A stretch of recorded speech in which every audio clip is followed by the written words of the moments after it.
अस्सलाम वालेकुम रहमतुल्लाह नाज़रीन। आपको गुलाब की पत्तियों और गुलाब के सही और गलत इस्तेमाल के बारे में कुछ ज़रूरी चीज़ें बतानी हैं कि जो गुलाब की पत्ती हैं उसके ज़्यादा कलर हो सकते हैं, होते हैं, मगर जो आम यूनानी तिब में इस्तेमाल होने वाले हैं वो दो तरह से हैं। एक को बोलते हैं गुल गुलाब दरबारी और एक को बोलते हैं गुल गुलाब ईरानी।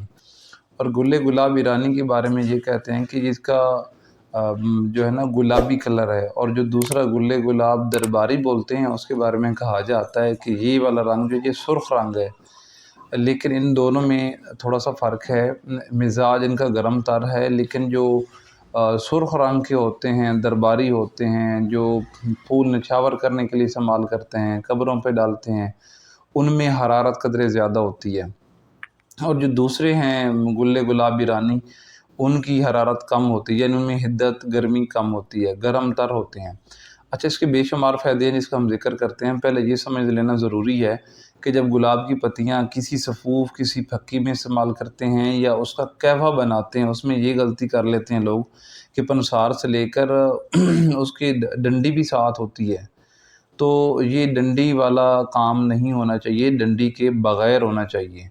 तो इस जो हमारी डंडी और बीज के बग़ैर पत्तियाँ होंगी ना, ये इसका असर ज़्यादा आएगा। किस चीज़ में ज़्यादा आएगा? जिसके लिए मैं आपको रिकमेंड करने जा रहा हूँ कि खुश्की दूर करेगा। बलगम फंसी हुई है, नाक बंद है, छींकें आपको आ रही हैं, आपको कब्ज़ हो रही है, आंतड़ी में मसाइल हैं, गैस बन जाती है, तो बलगम को पतला करना है, गाढ़ी है, इन सब चीज़ों में कमाल है। लेकिन अगर साथ डंडी और बीज होंगे तो फिर ये खुश्की बढ़ जाएगी और फिर इस मामले में इसका इतना असर नहीं होगा।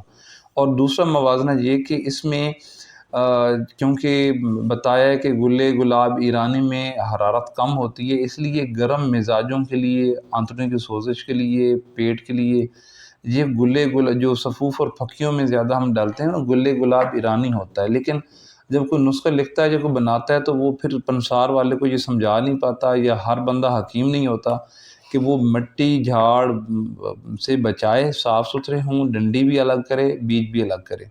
ये चीज़ ज़रूरी है। दूसरा जो इसके मैंने आपको सही इस्तेमाल बताएँ कि नाक, कान, गले, ईएनटी के मसाइल में बेहतरीन है, हाज़मे में ये अच्छा है, और सोज़श उतारने में अच्छा है, गर्मी की वजह से, गर्म खुश्की की वजह से यूरिक एसिड में ये अच्छा है, आपको वज़न कम करने के लिए ये अच्छा है। ये सारी चीज़ें अच्छी हैं, कब्ज़ भी दूर करता है। फिर इसी से गुलकंद बना ली जाती है, और पता नहीं कब, कहाँ, कैसे बनाते हैं लोग और कैसे पड़ी होती है, उसमें भी एक अलग बहस है। लेकिन चाहे गुलकंद हो, चाहे गुल गुलाब हो, उसमें जो सबसे बड़ी गलती की जाती है कि इसका बेतहाशा इस्तेमाल हम्मल में भी जारी रखा जाता है। तो उससे मतलब ये है कि अबॉर्शन होने का और अस्कात हम्मल का ख़तरा है कि आपका हम्मल गिर जाएगा। दूसरी ये गलती होती है कि कुछ लोग ये जानते होते हैं कि गुलाब की पत्तियों से हम्मल गिर जाता है, तो फिर वो उसको नाजायज़ मकसद के लिए इस्तेमाल करते हैं। तो इसलिए गुल गुलाब का इस्तेमाल आप अंतड़ियों तक रखें, आप कब्ज़ तक रखें, आप ईएनटी, नाक, कान, गले के मसाइल के लिए लिखें, गर्मी की सोज़िश, जलन, उसके लिए आप इस्तेमाल करें, यूरिक एसिड के लिए इस्तेमाल करें, मगर आप उसको हम्मल के दौरान हरगिज़ इस्तेमाल ना करें। ये गुलाब की फतियों के फ़ायदे तो बेतहाशा, इसकी पहचान भी ज़रूरी है, और जो तरीक़ाकार मैंने बताया कि आप गलतियाँ कर जाते हैं, वो गलतियाँ भी ना करें, तो फिर इसका बेहतरीन रिज़ल्ट मिलता है। और गुल गुलाब ईरानी का इस्तेमाल करें, जो कि हमारे प्रोफ़ेसर हकीम अशरफ शाकिर रहमतुल्लाह अलैह ने अपनी किताब में इसका बेतहाशा तज़किरा भी किया है, बार-बार समझाया भी है। समझने की ज़रूरत है, और सही लिखा है कि डंडी और बीज शामिल करेंगे तो खुश्की बढ़ जाएगी, जबकि हमें गुलाब की पत्तियों से तरी ही चाहिए होती है। बहुत शुक्रिया।